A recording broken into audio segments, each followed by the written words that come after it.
जज साहेब, जो वकील हवं तेव्हा हवं तसं मृत्यूपत्र बदलून देण्याचा खोटेपणा करू शकतो, त्याच्या साक्षीवर किती विश्वास ठेवायचा याचा निर्णय मी न्यायालयावर सोपवते.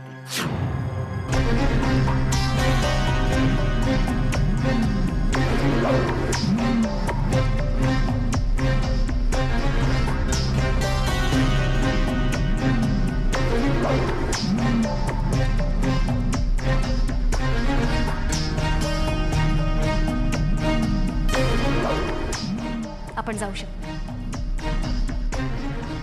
प्रतिपक्षाच्या वकिलांना आणखी काही साक्षीदार सादर करायचे असतील तर त्यांनी सादर करा.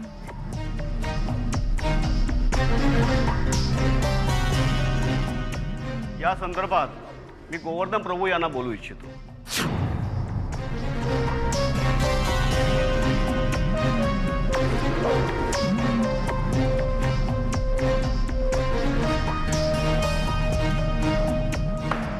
Order order. Your honour, mister Govardhan Prabhu यांची प्रकृती अस्वस्थ असल्यामुळे ते कोर्टात उपस्थित राहू शकत नाही. त्यासंबंधीचा वैद्यकीय अहवाल मी सादर करते.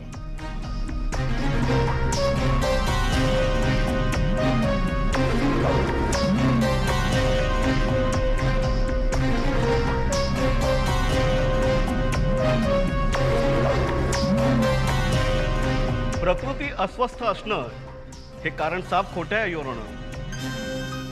खरी गोष्ट अशी आहे की कोर्टाच्या प्रश्नोत्तरामध्ये अडकावं लागू नये म्हणून श्रीयुत गोवर्धन प्रभू यांनी ही सोपी पळवाट काढलेली आहे. युअर ऑनर, स्वतः फिर्यादी दिवाकर सरदेसाई प्रकृतीच्या कारणास्तवाच कोर्टात अनुपस्थित आहेत. तेव्हा त्यांनी ही प्रकृतीचं कारण काढून ही पळवाट शोधली असं म्हणायला हरकत नाही.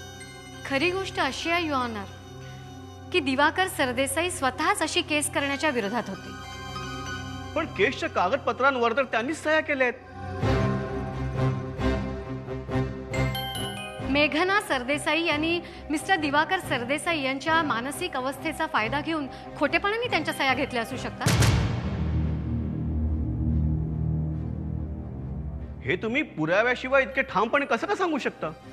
युअर ऑनर, या केसमध्ये ॲडव्होकेट मुळेकरांचे साक्षीदार केवळ ते म्हणतात म्हणून आपण त्यांच्या साक्षीवर विश्वास ठेवायचा का? त्यांच्या साक्षींना कुठल्याही पुराव्याचा किंवा तर्कसंगतीचा आधार दिसत नाही. आधार आहे युअर ऑनर, आणि ते सिद्ध करण्यासाठी मला पुढील साक्षीदारांना कोर्टासमोर हजर करण्याची परवानगी देण्यात यावी. परवानगी आहे. मी फिर्यादी श्रीमती मेघना सरदेसाई यांना साक्षीसाठी पाचारण करतो.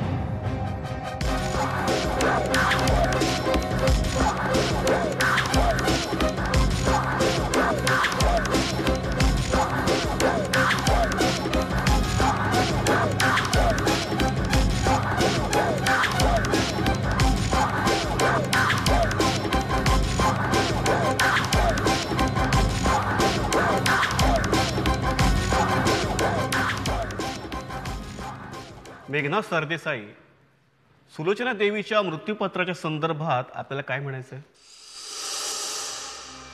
आमच्या मासाहेब म्हणजे सुलोचना देवी यांचं माझे पती दिवाकर सरदेसाई यांच्यावर खूप प्रेम होतं, खूप विश्वासही होता. माझे पती परदेशातून शिकून आलेले आहेत, त्यामुळे खूप कर्तबगार आहेत. पण माझे दीर पद्माकर सरदेसाई आणि त्यांच्या पत्नी शालिनी सरदेसाई यांच्या मनात ही गोष्ट नेहमीच चालत होती.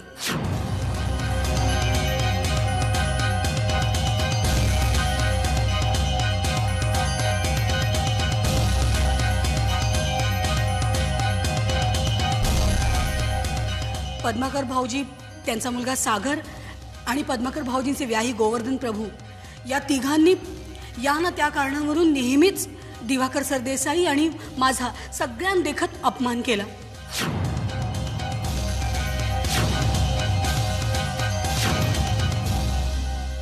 यांनी माझ्यावर खोटे नाटे आरोप केले. प्रथम मला आणि त्यानंतर दिवाकर सरदेसाईंना या लोकांनी अमृत डेअरीमधनं काढून टाकलं.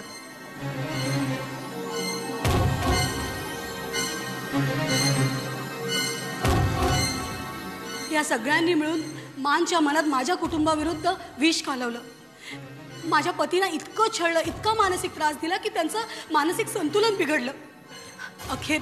अखेर मानना पद्माकर भाऊजी, गोवर्धन आणि सागर यांचं खरं रूप कळलं. त्यावरून सागर आणि त्यांच्यामध्ये खूप मोठा वाद झाला. तो वाद इतका प्रकोपाला गेला की त्यामुळे माना हार्ट अटॅक आला आणि त्या गेल्या. खोटे हे साफ खोटे. मेघना, तुलाही माहितीये तू खोटं बोलतेस ते. मेघना, तुला वस्तुस्थिती माहितीये, तू का असं बोलतेस? Order order. अरे पण ती वाटेल ते बोलतेय, पण परिस्थिती अशी नाही आहे की. तुम्ही शांत राहा, नाहीतर मला तुम्हाला कोर्टाच्या बाहेर जायला सांगावं लागेल.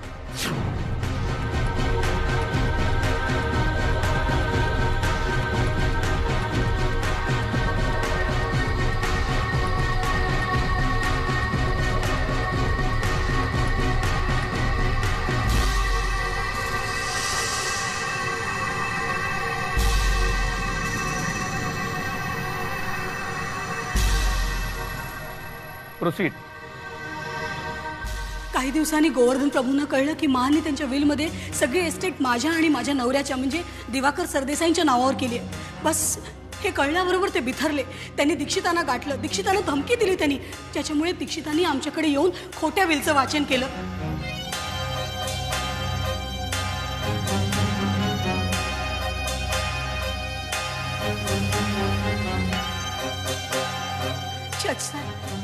आमच्या पूज्य मासाहेब असं करणं शक्यच नव्हतं हो. त्यामुळे या वेलवर माझा विश्वासच बसेना. मग मी ठरवलं दीक्षितांना भेटायचं. त्याप्रमाणे मी त्यांना भेटले, त्यांची सतसत विवेकबुद्धी जागृत केली. जजसाहेब, मला एसटीटीचा लोभ नाही हो. मला यातलं खरंच काही नकोय.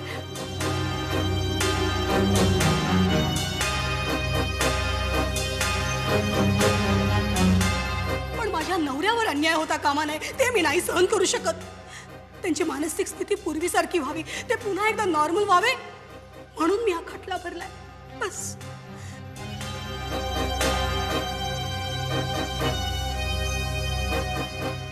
Your witness please.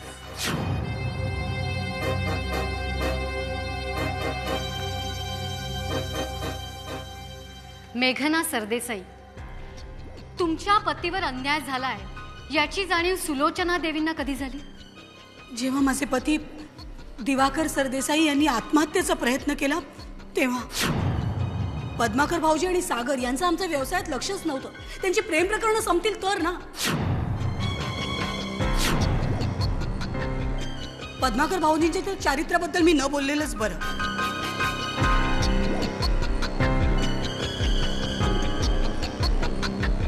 जेव्हा आमच्या मांना कळलं की पद्माकर भाऊजींचं घराबाहेर विवाहबाह्य प्रकरण आहे आणि त्या अनैतिक संबंधातून त्यांना एक 11 वर्षाची मुलगी आहे, बस आमच्या मांचा तर त्या क्षणी त्यांच्यावरचा विश्वास उडाला होता.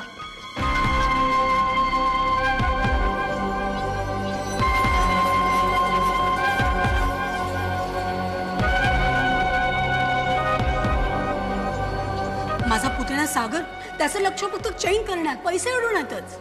मात्र माझा मुलगा राकेश आहे ना, तो मात्र आमच्या व्यवसायात अगदी पूर्ण लक्ष देत होता. माझे पती माझ्याशीच एकनिष्ठ आहेत. त्यांनी आजवर फक्त आणि फक्त अमृत डेअरीच्या हिताचा विचार केला. ह्या सगळ्या गोष्टी माना पटल्या आणि त्यांनी त्यांची सगळी एस्टेट माझे पती आणि माझ्या नावावर करायचं ठरवलं. मी माना म्हटलं, मा हा अन्याय आहे, पण मा आमच्या ठाम होत्या. पण नंतर आमच्या मांच्या मृत्यूनंतर मात्र पद्माकर भाऊजी, गोवर्धन प्रभू, सागर या सगळ्यांनी मिळून मांचं शेवटचं मृत्यूपत्र बदललं. ते सगळ्यांनी मिळून मला, माझ्या कुटुंबाला एसटीडीतनं बेदखल केलं.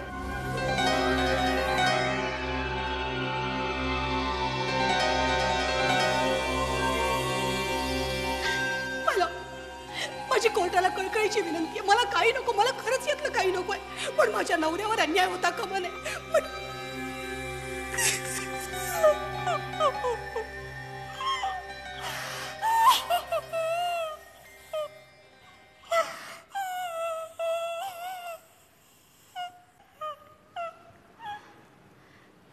No more questions your honour.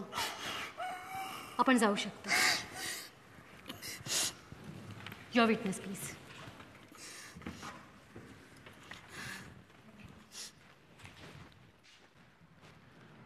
माझे पुढचे साक्षीदार आहेत मिस्टर राकेश सरदेसाई.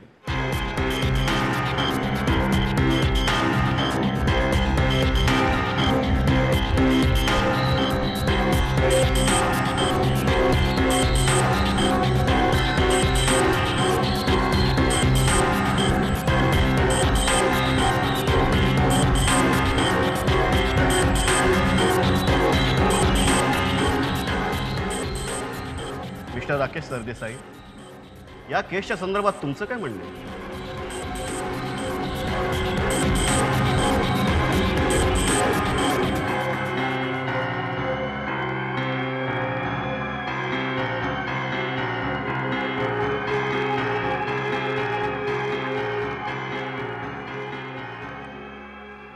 मला सांगायला खूप वाईट वाटतंय वकील साहेब.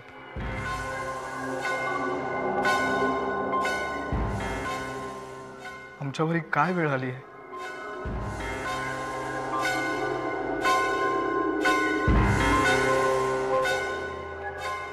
साहेब, खरं तर ही आमची घरची भांडणं इकडे आज कोर्टात आली आहेत याचंच मला खूप वाईट वाटतंय. माझ्या सख्या काकांबद्दल, माझ्या चुलत भावाबद्दल मला इकडे बोलावं लागतंय, लोकांसमोर साक्ष द्यावी लागते. हे आमच्यासाठी किती किती वाईट आहे मी नाही तुम्हाला सांगू शकत. आता माझ्या चुलत भावाबद्दल, जो माझ्या सख्या भावासारखा आहे, त्याच्याबद्दल मी तुम्हाला काय सांगू जज साहेब. माझ्या स्वतःच्या तोंडाने सांगायला मला लाज वाटते.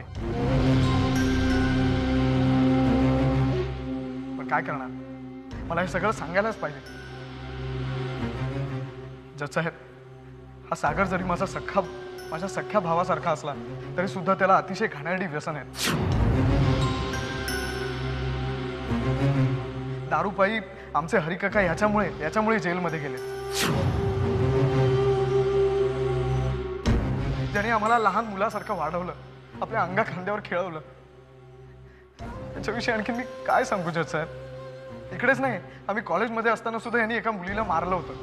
त्यामुळे सुद्धा एकदा पोलीस कंप्लेंट करावी लागली होती. हे सगळं घरपर्यंत आलं होतं. याचा आमच्या आजीला देखील किती त्रास झाला होता. जज साहेब, घरची भांडणं घरीच राहावीत यासाठी आम्ही खूप प्रयत्न केले. आम्ही यांना खूप समजवण्याचा प्रयत्न केला, पण याने आम्हालाच घराबाहेर काढण्याचा प्रयत्न केला. जज साहेब, मग आम्ही तरी काय करणार. शेवटी आम्हाला कोर्टाची पायरी चढायला लागली. माझ्या डॅडची कंडिशन तुम्ही पाहिली नाही.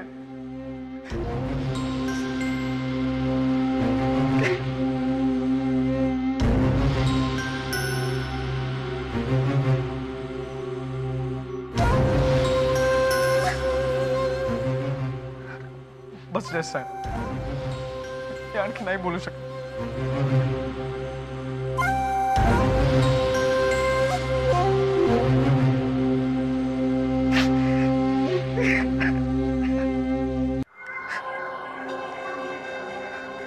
बस जज साहेब, हे आणखी नाही बोलू शकत.